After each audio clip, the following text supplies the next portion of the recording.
আমার জীবনটা কখনো সহজ ছিল না। ছোটবেলা থেকে মানুষ আমাকে ছোট করে দেখতো। কেউ বিশ্বাস করতো না যে আমিও একদিন কিছু করতে পারবো। অনেক রাত কেঁদেছি চুপচাপ, কারণ নিজের কষ্ট কাউকে বোঝাতে পারতাম না।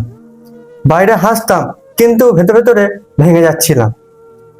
যখন সবাই আমাকে ছেড়ে চলে যাচ্ছে, তখন আমি নিজেকে শক্ত করে ধরেছিলাম।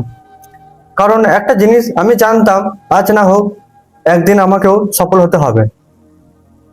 অনেক অপমান, অনেক ব্যর্থতা, অনেক খারাপ সময় পার করেছি, কিন্তু আমি থামিনি।